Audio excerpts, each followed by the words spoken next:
छोड़ है। अमर करूं सतलोक पठाऊं, ताते बंदी छोड़ कहाऊं। कर्म बंधनों से मुक्ति मिलने पर प्राणी मोक्ष को प्राप्त करता है। परमेश्वर कबीर जी की सत्य साधना से सर्व पाप कर्म नष्ट हो जाते हैं।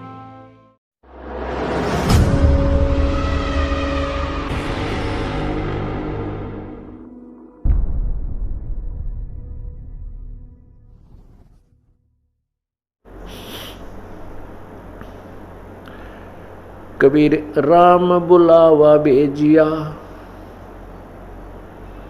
दिया कबीरा रो। जो सुख है संत के संग में, वो बैकुंठ में न हो। प्रभु कहते हैं कि एक सच्चे भक्त को जब तत्व ज्ञान हो जाता है, तत्व ज्ञान से वो परिचित हो जाता है, उस समय उसकी स्थिति ऐसी हो जाती है जैसे कहते हैं कि एक पूर्ण भक्त, जो सच्चा भक्त है, जिसको तत्व ज्ञान हो गया है, और उसको यहाँ का ये राम, काल भगवान, काल राम, यदि ये कहे कि चलो तुम स्वर्ग में चलो, तुम्हें स्वर्ग में वास देता हूँ, कहते हैं परमात्मा कहते हैं हमने तो रोना आ जाता है कि जो सुख एक परम संत के पास होता है, परम संत के संग में होता है, वो सुख स्वर्ग में नहीं हो सकता। राम बुलावा भेजिया, राम बुलावा भेजिया, दिया कबीरा रो। जो सुख है संत के संग में, वो बैकुंठ में ना हो।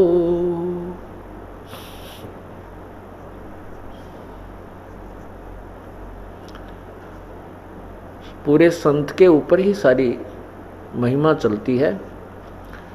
अब जहाँ भी गुरु का जिक्र आता है आध्यात्मिक सदग्रंथों में, तो वहाँ पूर्ण गुरु की तरफ ही संकेत होता है। बाकी ये नकली गुरु भी गुरु ही कहलाते हैं। जैसे डुप्लीकेट वस्तु होती है, उसका नाम भी उसी जैसा होता है, लेकिन वो ओरिजिनल वस्तु वाला कार्य नहीं कर सकती। उस परमपिता की कृपा से ही सत्संग में आना होता है। वो भक्त बहुत ही पुण्यकर्मी होते हैं जिनको सत्संग में आने का अवसर प्राप्त होता है। इसी समय में कोई हॉस्पिटल में पड़ा है, कोई किसी टेंशन में पड़ा है, किसी को कोई कष्ट है, कोई किसी कारण से कोई चोरी की तैयारी कर रहा है, कोई डाके की तैयारी कर रहा है, कोई 2 नंबर के काम की स्कीम बना रहा है, कोई राजनीति में उलझा बैठा है, कोई कुछ हो रहा है, किसी के साथ कोई झगड़ा हो रहा है। और जो पुण्यात्मा यहाँ सत्संग में पहुंची हैं, धन्य है उनके माता पिता जिनसे जन्म हुआ। धन्य है वह पुण्यकर्मी प्राणी जिनको यहाँ आने का सुअवसर प्राप्त होता है।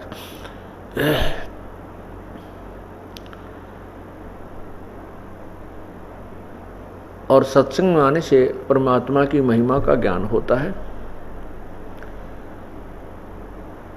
जो भी हम जिस भी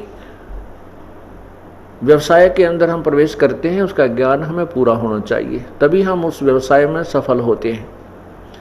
ये भी एक सौदा है, ये राम नाम का सौदा है, राम नाम का बिजनेस है। इस बिजनेस के विषय में आप पूर्ण रूप से मास्टर हो जाइए, फिर देखना इसमें कितना आनंद आता है। जब तक आप इसके मास्टर नहीं होते, आपको ज्ञान नहीं होता, तो आपको कोई भी विचलित कर सकता है। दास का उद्देश्य यही रहा है कि मैं आपको ऐसे रंग में रंग दूं, आपको वो तत्व ज्ञान करा दूं कि छोटे छोटे बच्चे भी यहाँ के ब्रह्मा विष्णु महेश से भी विचलित नहीं हो पाएंगे।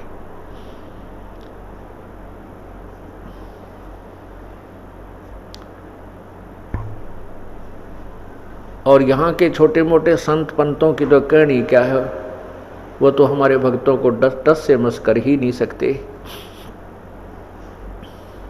तो उसके लिए आपका आवश्यक है कि आप अधिक से अधिक क्लास अटेंड करो, अधिक से अधिक सत्संग में आइए और ये सत्संग सुनिए। और मान लीजिए आप नहीं आ पाते हो तो इस सत्संग की हमने सीडी बनाई हुई होती है, कैसेट बनी होती है, ऑडियो भी, वीडियो भी, MP3। हम पूरी कोशिश करते हैं कि ये ज्ञान जन जन तक पहुँचे। और जो बच्चा किसी सत्संग में नहीं आ सका, क्लास अटेंड नहीं कर सका, तो वो अपने घर बैठ के उस होम टास्क कर ले, उस कमी को पूरा करे। अवश्य सत्संग सुनना चाहिए। घर पर भी आप बैठ करके 1 घंटा प्रतिदिन नियम बनाइए कि एक CD स्वयं देखिए और बच्चों को भी दिखाइए। और साथ में यदि आसपास के आपके पड़ोस में कोई ऐसा है जिसके पास ये सुविधा उपलब्ध नहीं है, उनको भी आमंत्रित कर लीजिए और सत्संग अवश्य सुनाइए। लेकिन ध्यान रहे कि उसमें आप स्वामी मत बन जाइए।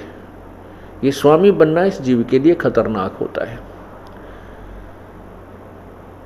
अधीन दास बन करके ही अपना गुजारा कीजिए प्रभु की तरफ, तभी हम चल सकेंगे। जब हम दास बने रहेंगे और कितना भी दान पुण्य सेवा करके भी आपके मन में ये नहीं आना चाहिए कि मैंने ऐसा कर दिया, मैंने ये दान कर दिया, मैंने ऐसी सुविधा उस व्यक्ति को दे दी, वो भक्त, उस भक्त को मैं बुला के लाया हूँ, उस भक्त को मैंने नाम दिलाया है। नहीं,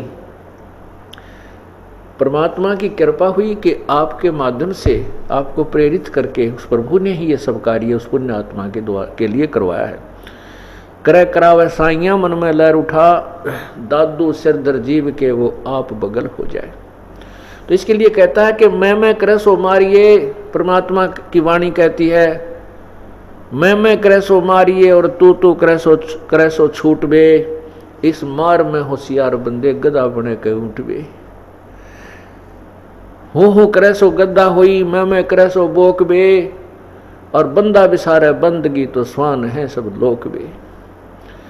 क्या कहते हैं कि जो मैं करता है कि मैंने ऐसा कर दिया, मैं ये कर दूंगा, मैंने इतना दान कर दिया, मैंने फलाना कर दिया, मैंने इतने भक्तों को नाम दिला दिया, तो कहते हैं जो मैं करे सो मारिए। जो मैं को लेकर चलता है उसके ऊपर मार पड़ती है, परमात्मा उससे रुष्ट हो जाता है। और तू करे सो छूटवे, कि नहीं परमात्मा ये आप ही की कृपा है, हे प्रभु आप ही करवा रहे हो इस दास से, हम कुछ करने योग्य नहीं थे। तो कहते हैं तू करे सो छूट बे। इस मार में होशियार बंदे गधा बने के ऊंट बे। और जो इस तरह बकवाद करते हैं हु करे सो गद्दा होई और मैं करे सो बोक बे। और बंदा बिसारे बंदगी तो स्वान है सब लोक बे। हिरण्यकशिपु मैं किया कोटि 49 राज। ऐसे नरसिंह ले गया ज्योति तरकू बाज। कहते नरसिंह ने मैं करी थी, उस मैं का उसको क्या फल मिला कि नरसिंह ने ऐसे मार डाला। नरसिंह भगवान ने परमात्मा नरसिंह रूप धर के ऐसे मार डाला जैसे तीतर को बाज पक्षी 1 सेकंड के अंदर समाप्त कर देता है, मार डालता है। हमें उदाहरण देते हैं कि यदि आप भी मैं करोगे, अभिमान आपके अंदर समाएगा तो परमात्मा ये काल भगवान तुम्हें मार डालेगा। क्योंकि प्रभु अपना हाथ उठा लेगा तो काल फिर सिर पे मंडराता ही रहता है जीव के।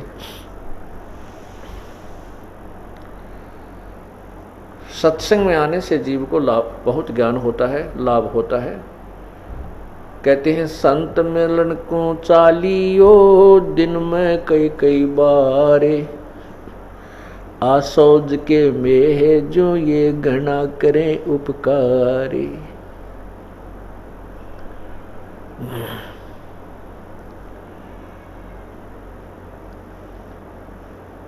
संत मिलन को चालियो तजमाया अभिमान। जो कदम आगे रखे ओहे यज्ञ समान। कितना पुण्य भी होता है साथ के साथ। सत्संग में जब आप चलते हो, कई दिन पहले ही आप अपने कार्य की एडजस्टमेंट करते हो। सर्विस वाला छुट्टी के लिए प्रयत्न जारी कर देता है। मजदूर है वो बेचारा अपने उसी तरह अपना काम को एडजस्ट करता है। किसान है, दुकानदार, बिजनेसमैन है, जो भी है वो कई दिन पहले से ही अपनी सेटलमेंट करके और सत्संग की तरफ चलता है। कहते हैं सत्संग में कैसे आना चाहिए। जैसे किसी व्यक्ति को किसी शहर के प्राइवेट और सरकारी हॉस्पिटल जवाब दे देते हैं और कहते हैं कि आप दिल्ली ऑल इंडिया इंस्टीट्यूट के अंदर अपनी चेकिंग कराइए। वो ज़्यादा संकेत नहीं देते, ज़्यादा डिटेल नहीं देते कि कहीं ये घबरा ना जाए, तो वो समझ जाता है मरीज कि बात बिगड़ चुकी है। वो चाहे कितना बड़ा अधिकारी हो, चाहे वो कितना बड़ा सेठ हो, चाहे वो कितना बड़ा अधिकारी जैसे कोई मंत्री या प्रधानमंत्री भी क्यों ना हो, चाहे राष्ट्रपति हो, जब उसको ये पता चल जाता है कि आपकी बीमारी कोई भयंकर हो सकती है, उस समय वो हॉस्पिटल में जब जाता है, उस समय वो भूल जाता है तू कौन है। उसको ये याद नहीं रहती तू बहुत बड़ा सेठ है या तू बहुत बड़ा अधिकारी है या तू राष्ट्रपति है। उसको उस समय अपनी बीमारी याद रहती है और उसकी गिगी बंदी रहती है कि हे भगवान, रिपोर्ट में पता नहीं क्या आएगा, रिपोर्ट में कहीं कैंसर तो नहीं है, रिपोर्ट में कहीं एड्स तो नहीं है, रिपोर्ट में कहीं और ऐसी भयंकर बीमारी ना हो। तो उस समय उसको जहाँ भी डॉक्टर लेटने के लिए कहता है वो लेट जाता है, बाहर बैठकर वेट करने के लिए कहता है तो चुपचाप वेट करता रहता है, रिपोर्ट की इंतजार करता रहता है। उस समय उसको कोई अभिमान नहीं होता, ना पद का, ना पोस्ट का, ना उस माया का। पुण्यात्माओं, जब आप इस सत्संग, ये सत्संग जो है इसमें कई प्रकार का ट्रीटमेंट होता है। ये एक विद्यालय भी है और ये एक हॉस्पिटल भी है। जन्म मरण के दीर्घ रोग का ट्रीटमेंट इस सत्संग में होता है जिसका कहीं इलाज नहीं, और अन्य बीमारियों का इलाज तो परमात्मा फ्री में करता है, वो तो कहना ही क्या है। डॉक्टर लोग भी जब कहते हैं कि भाई अब तो भगवान ही रखवाला है, जो हम दवाई दे रहे हैं ये भी अब कार्य करना बंद कर चुकी है, इसका परमात्मा ही। इससे आगे तो यूं कहा करें राम का नाम है, अर्थात सर्व प्रयत्नों के उपरांत भी परमात्मा ही आगे होता है, उसी की आवश्यकता हमें होती है। तो जब आप सत्संग की तरफ चलते हो, सत्संग में आते हो, तो आपका भाव उस दीर्घ रोगी की तरह होना चाहिए जिसकी अभी रिपोर्ट खुलनी शेष है, उसकी बीमारी का पता लगना शेष है, उसकी कैसी स्थिति होती है। इस दृष्टिकोण से आप सत्संग में आइए। आपको जहाँ भी बैठने का स्थान संकेत मिले वहीं बैठ जाइए, जो भी खाने को मिले भगवान का एक दास बन के उसी को खाइए। जिस प्रकार भी यहाँ कोई सुविधा या असुविधा हो उसकी मन में बिल्कुल मत लाइए।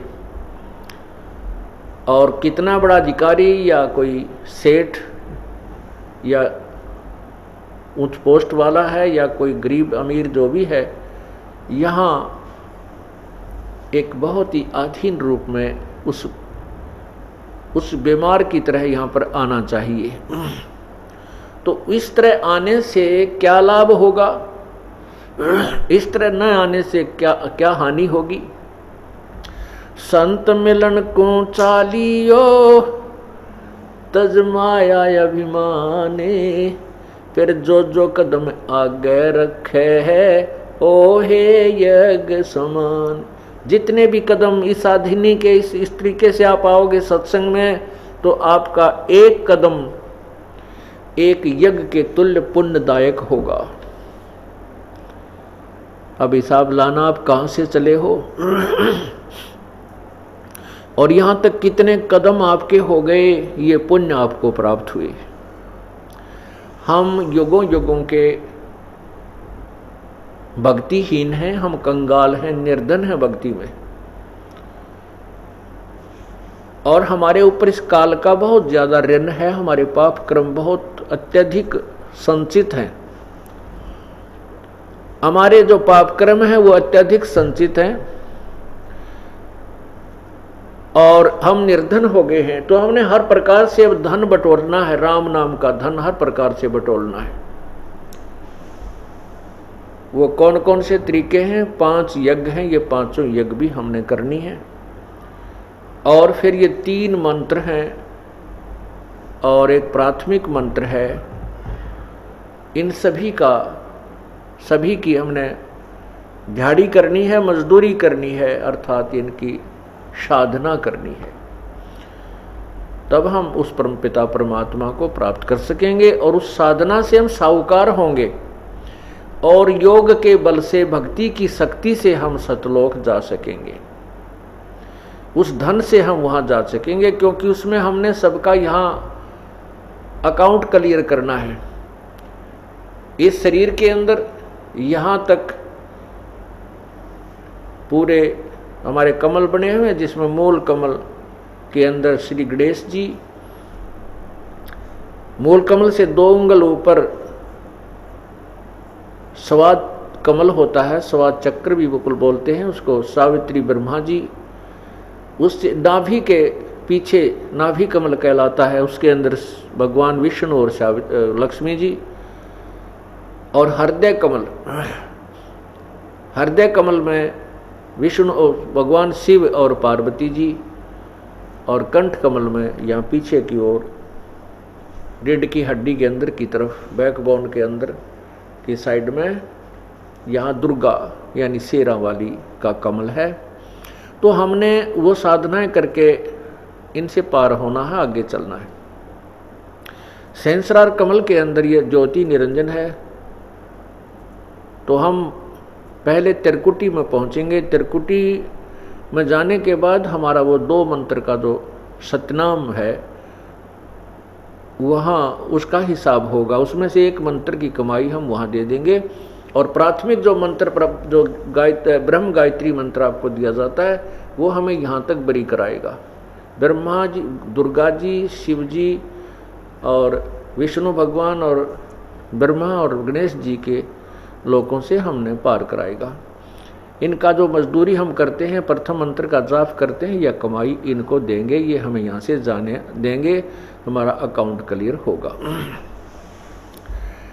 और फिर त्रिकुटी पर जाकर के हमने ये जितने यज्ञ हम कर रहे हैं और ये ओम नाम का जो जाप सतनाम के अंदर है, उसकी कमाई हम त्रिकुटी पर जाकर इस ब्रह्म ज्योति निरंजन को दे देंगे, जिसने गीता जी का ज्ञान हमें दिया है।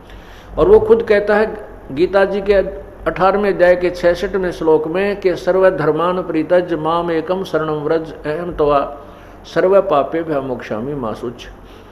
गीता ज्ञानदाता भगवान कहता है कि तू मेरे लेवल की जितनी भी साधनाएं हैं वो मुझ में छोड़ दे। धार्मिक जितने कर्म तूने किए हैं मेरे सत्र के, वो मेरे में छोड़कर फिर उस एक सर्वशक्तिमान की शरण में व्रज माने जा, तब मैं तुझे सब पापों से मोक्ष कर दूंगा, तू चिंता मत कर। इसी का समर्थन गीता जी अध्याय 18 का श्लोक 62 में कहा है। गीता ज्ञानदाता कहता है कि हे भारत, तू सर्वभाव से उस परमात्मा की शरण में जा, जिसकी कृपा से तू परम शांति और शाश्वत स्थान अर्थात सतलोक को प्राप्त होगा। गीता जी के अध्याय नंबर 15 के मंत्र 4 में कहा है कि जब तुझे तत्वदर्शी संत मिल जाए, उसके बाद उस परम पद परमेश्वर की, उस परमेश्वर के तत्ब्रह्म यानी परम अक्षर ब्रह्म के उस परम पद की खोज करनी चाहिए, जहां जाने के बाद ये साधक लौटकर फिर संसार में नहीं आते। और गीता ज्ञानदाता कहता है कि जिस परमात्मा ने सारे ब्रह्मांडों की रचना की है और मैं भी उसी की शरण में हूं, गीता ज्ञानदाता कह रहा है।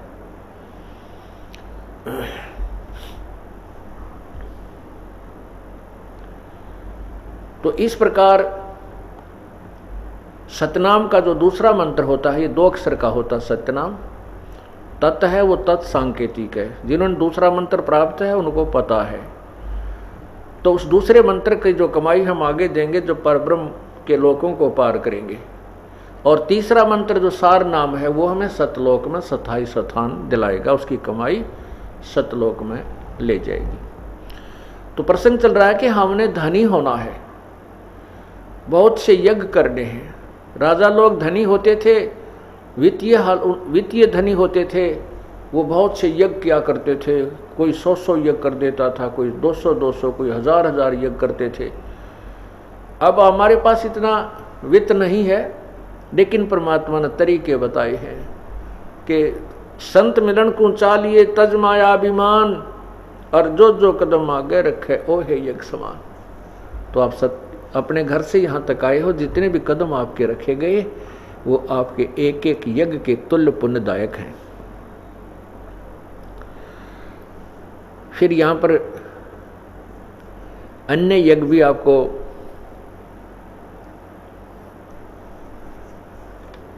करवाई जाती हैं आपसे, जैसे ये ज्ञान यज्ञ चल रहा है और यहाँ पर हवन चल रहा है परमात्मा का। जितने भी पाठ भक्तजन करवाते हैं, प्रत्येक भक्त की एक एक ज्योति यहाँ अलग से जगाई जाती है, जो 3 दिन या 5 दिन या 7 दिन, जितने दिन भी ये सत्संग चलता है वो अखंड जगती रहती है। वो हवन होता है। हवन को लकड़ियाँ डालकर भी, लकड़ियों को एक कुंड बनाकर लकड़ियाँ उसमें डाल करके और घी डालकर भी हवन करते हैं। लेकिन संतों ने एक सिंपल वे बताया है, साधारण तरीका है कि एक रुई की ज्योति बनाइए और रुई की ज्योति में को किसी पात्र में रख कर के घी डाल दीजिए, उसको प्रज्वलित कर दीजिए प्रभु का नाम लेकर, वो हवन प्रारंभ हो जाता है। अब लकड़ियों में घी डाला जाता है तो लकड़ी जो जलती है कार्बन डाइऑक्साइड ज़्यादा बनती है। एक 100 ग्राम रुई में आप 10 क्विंटल घी का हवन कर सकते हो, बशर्ते कि वो घी उसमें प्रॉपर डालते रहिए। और 100 ग्राम रुई में जो कार्बन डाइऑक्साइड होगी और 100 क्विंटल घी को वैसे लकड़ियों में डालकर जलाने में बहुत लकड़ियों की आवश्यकता पड़ती है, कम से कम 20 क्विंटल 10 क्विंटल लकड़ियां लग जाती। तो कहने का भाव ये है कि संतों परमात्मा ने स्वयं आकर के ऐसा तरीका बताया कि हमें पाप कम हो और पुण्य अधिक हो। जैसे आप कैसे साहूकार, हम इतने कंगाल हो गए हैं, इतने निर्धन बन गए यहाँ पर, अपने पुण्य कर्मों को और स्वर्ग लोक ब्रह्म लोक आदि में समाप्त करके बर्बाद करके राजा बन कर खो दिए, और फिर हम कंगाल के कंगाल बन गए, हम निर्धन बन गए, पशु बने, पक्षी बने। पुण्य न रहने से हम पशु पक्षी अन्य योनियों में चले जाते हैं, और कुछ पुण्य अच्छे होते हैं तो मनुष्य योनि को प्राप्त करते हैं। इसमें भी हमें सुविधाएं फिर कर्मों के और पुण्यों के आधार पर ही कम अधिक मिलती हैं। तो परमात्मा ने ऐसा तरीका बताया है कि एक तो ये आपको बताया कि बहुत विनम्र होकर सत्संग माना चाहिए, या बहुत विनम्रता के साथ रहना चाहिए, अभिमान नहीं होना चाहिए, क्योंकि हमने परमात्मा पाना है। जब हम कार्य छोड़कर आते हैं, घर भी त्यागते हैं और अपना सब 2 पैसा भी खर्च करके आते हैं बसों में, तो हम यहाँ आते हैं तो उस काम को पूरा ही कीजिए। जैसे बच्चा स्कूल जाता है विद्यालय में और वो वहाँ विद्यालय के नियमों का पालन भी ना करता हो और पढ़ाई भी नहीं ठीक कर रहा है तो वो फेल हो जाएगा। असफल होने के बाद फिर बाद में बहुत पछताएगा, फिर पछताने से कुछ लाभ नहीं होगा। उसके लिए कहते हैं अच्छे दिन पाछे गए गुरु से किया ना हेत, अब पछतावा क्या करे वीरा चिड़िया चुगी खेत। तो पुण्यात्मा आप विद्यार्थी हैं, आप भक्त हैं, और आप भक्ति नहीं करोगे तो फिर लाभ क्या होगा? फिर इस स्कूल में प्रवेश पाने का आपको लाभ क्या होगा? कुछ नहीं होगा। इसलिए आप स्कूल में आए हो तो तन मन से परमात्मा पर आश्रित होजिए, और धन तभी आप परमात्मा को पा पाओगे, क्योंकि हर प्रकार से हमने प्रत्येक क्रिया को करके ही सफलता प्राप्त करनी है। जैसे अभी प्रसंग चल रहा था कि हम निर्धन बहुत हो गए, और परमात्मा ने ऐसा तरीका बना दिया कि हम शीघ्र साहूकार बन जाएंगे, धनी बन जाएंगे भक्ति की। कैसे? सतनाम पालड़े रंग होरी हो, तो ना तुले तुलाया राम। सतनाम पालड़े रंग होरी हो, 14 लोक चढ़ावे राम रंग होरी हो। 3 लोक पासंग धरे रंग होरी हो, तो ना तुले तुलाया राम रंग होरी हो। क्या बताते हैं कि एक सतनाम, सच्चा नाम, सतनाम, जो 2 अक्षर का होता है, जिसमें एक ओम मंत्र है और दूसरा तत्व मंत्र है जो सांकेतिक है, जो दास आपको बताता है। जब आप प्रथम मंत्र प्राप्त करके और 4 महीने के बाद आपको द्वितीय मंत्र अर्थात सतनाम दिया जाता है, उसको बताया जाता है। आप इसको किसी को नहीं बता सकते क्योंकि आप अधिकारी नहीं और आपको हानि हो जाएगी। तो ये सतनाम का एक सिमरन श्वास उश्वास से करना होता है। परमात्मा कहते कहता हूँ कहीं जाते हूँ, कहूँ बजा के ढोले। श्वास जो खाली जात है, ये 3 लोक का मोल। और अभी गरीबदास साहिब जी ने परमात्मा से प्राप्त उस तत्व ज्ञान के आधार पर क्या बताया है कि सतनाम पालड़ रंग होरी हो। एक तराजू के, एक तुला के, एक बैलेंस के एक पालड़े में 1 साइड तो रख दे श्वास उश्वास के द्वारा सतनाम का एक मंत्र की कमाई, और दूसरी तरफ कहते यहाँ के 14 लोक, ये 7 नीचे के और 7 ऊपर के, ये 14 लोक, ये और ये 3 लोक अलग हैं, ये पाताल लोक, पृथ्वी लोक और स्वर्ग लोक। और इनमें ब्रह्मा विष्णु महेश की पुरी भी अलग होती है। तो क्या कहते हैं, ब्रह्मा विष्णु महेश के भी लोक 3 लोकों में अलग से 3 पुरी हैं, ये 3 स्थान हैं। तो यहाँ पर उन्हीं की तरफ संकेत है। कहते हैं कि उस एक तरफ तो श्वास उस श्वास का एक सिमरन सतनाम का, यानी अधिकारी संत से प्राप्त करके उसकी कमाई रख दे, और दूसरी तरफ 14 लोक चढ़ा दे और 3 लोक पासंग धरे। पासिंग क्या होती है कि पहले पुराने समय में एक तराजू होते थे, ये हाथ तो पकड़े, अब तो बहुत सेंसिटिव आगे हैं, इलेक्ट्रॉनिक्स के भी तराजू बन गए हैं, बैलेंस बन गई है तुला। पहले देसी जुगाड़ हुआ करते अपने, और उसमें एक तराजू होता था, और उस तराजू में भी डिफेक्ट होता था। पासिंग बोले डिफेक्ट हो उसमें, उस डिफेक्ट को ठीक करने के लिए, बैलेंस बनाने के लिए जो सामग्री तोला करते थे, जैसे कोई चने तोला है, गुड़ तोलता है या खांड तोला है, तो उसी में से कुछ उठाकर उस साइड में रख लेते थे जिस साइड में वो डिफेक्ट था, उसको लेवल करने के लिए, बैलेंस करने के लिए, इक्विवेलेंट करने के लिए। और उसी साइड में फिर बट्टे रखा करते, बाट, और दूसरी तरफ फिर वो कणक या जो भी तोलना है उसको तोला करते थे। कहने का भाव यह है कि जो वो पासिंग डिफेक्ट करने के लिए रखा करते, वह तो कोई कीमत नहीं होती, वो तुम्हें गिरा करते ठा करके। तो यहाँ क्या बताना चाहते हैं कि एक सतनाम की कीमत इतनी है, जिस विधि से हम बताते हैं तुम कितने साहूकार बन जाओगे। सतनाम एक पालड़े रंग होरी हो, 14 लोक चढ़ावे राम रंग होरी हो। 3 लोक पासंग धरे रंग होरी हो, भाई तो न तुला तुलाया राम रंग होरी हो। तो भी वो पलड़ा भारी रहेगा। कौन सा? जो एक श्वास उस श्वास का सिमरन है। अब आप देख लेना आप कितना सुमन करते हो और फिर भी रह जाते हो। इसका मतलब है कि हमारे ऊपर बहुत ज्यादा ऋण है, बहुत ज्यादा ऋण है। असंख्य युग हो गए हमने यहाँ इस काल के जाल में फंसों को, और काल ये ऐसा चतुर है कि हमारे पुण्यों को बहुत शीघ्र बर्बाद करवा देता है, कोई न कोई कारण बनवा देता है।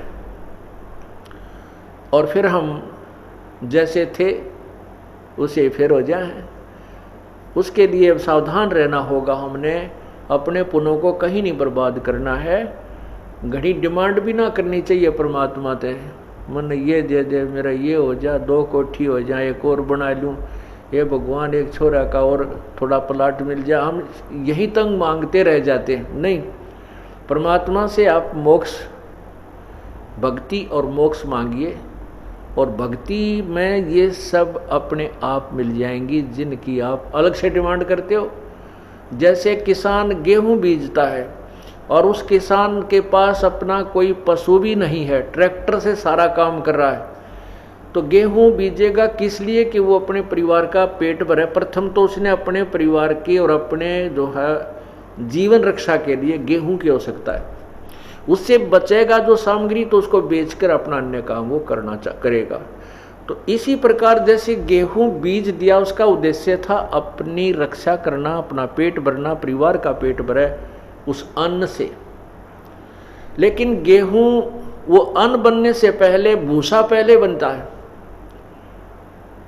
वो भूसा जो बनता है, तूड़ा, वो पशुओं का चारा तो फ्री में बनता है, धक्के तो बने अपने आप बनता है, वो तो बाई प्रोडक्ट है उसका। किसका? कनक का, गेहूं का। इसी प्रकार यदि हम मोक्ष उद्देश्य से भक्ति मांगते हैं प्रभु से, तो उस भक्ति के अंदर यहाँ के तुमने जो ठाठ बाट की आवश्यकता है वो तो आप मिलेंगे, बिना मांगे मिलेंगे, वो तो भूसा है यहाँ का। कोई बात नहीं, अभी ज्ञान नहीं है क्योंकि हम बहुत सताए हुए हैं दुखों के, तो उसके लिए कुछ तो परमात्मा अपने आशीर्वाद से तुम्हें एडवांस लाभ दे देता ताकि आपकी श्रद्धा कबीर परमेश्वर में बने कि ये भगवान है। उसके बाद फिर कहता है कि पुत्र अब तुम खुद करो, बेटा बेटी अब तुम साहूकार बनो, तुम स्वयं मेहनत करो, इस नाम का जाप करो, इस तरह धर्म करो, ये पुण्य करो। तो जैसे कोई ज़्यादा कहता है मुझे ऐसी तकलीफ है, मैं ऐसा है, तो हम कहते हैं तुम एक हवन के लिए, ज्योति के लिए संकल्प करो।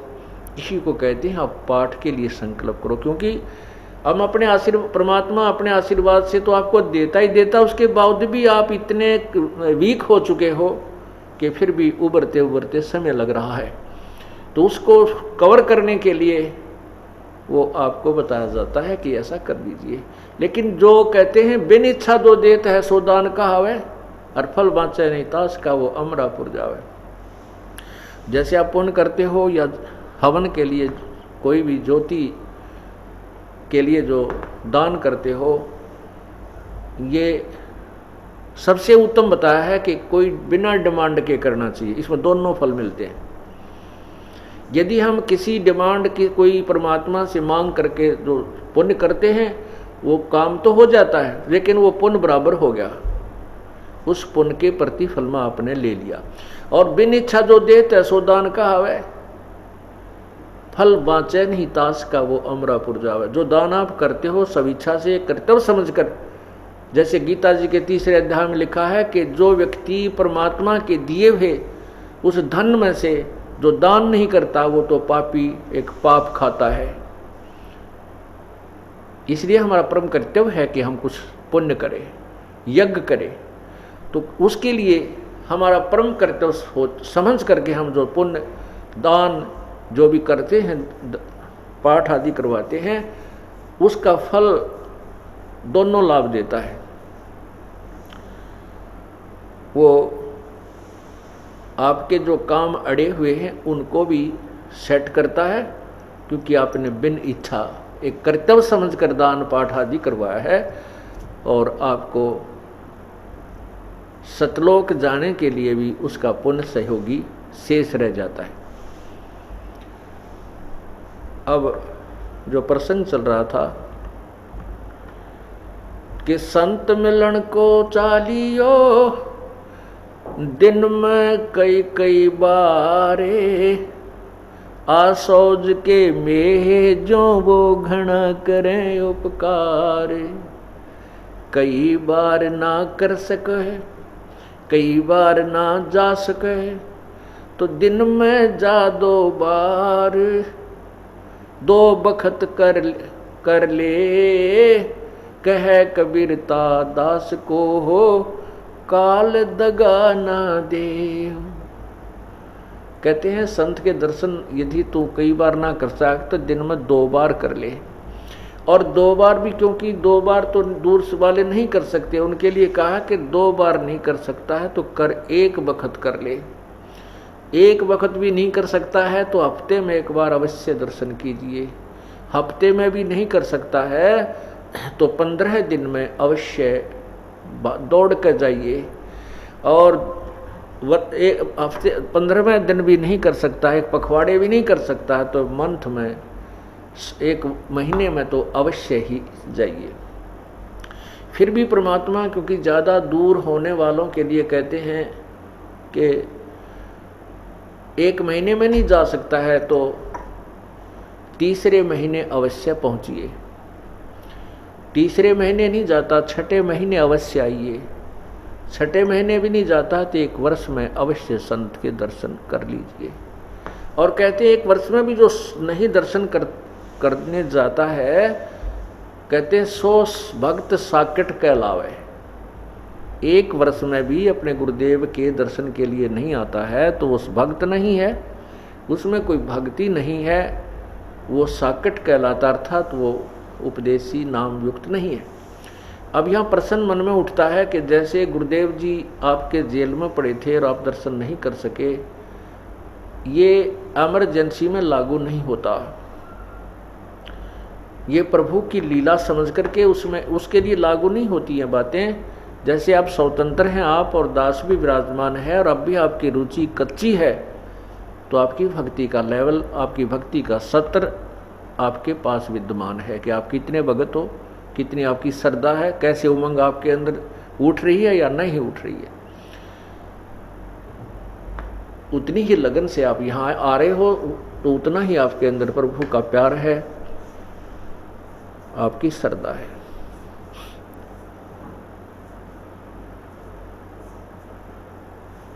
अब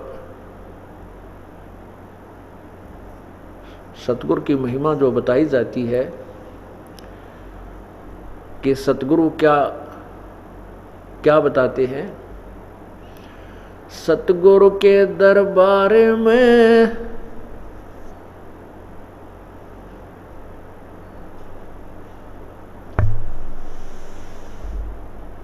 सतगुरु के दरबार में जाइयो कई 1 बारे, भाई भूली वस्तु याद दिलावे हैं सतगुरु दातार। सतगुरु के दरबार में जाइयो बारंबार, एक ऐसी भूली वस्तु याद दिलावे सतगुरु हैं दातार। हम क्या भूल गए? राम नाम सौदा करो, राम नाम निज सार है, राम नाम निज मूले, राम नाम सौदा करो भाई, राम नाम ना बोले।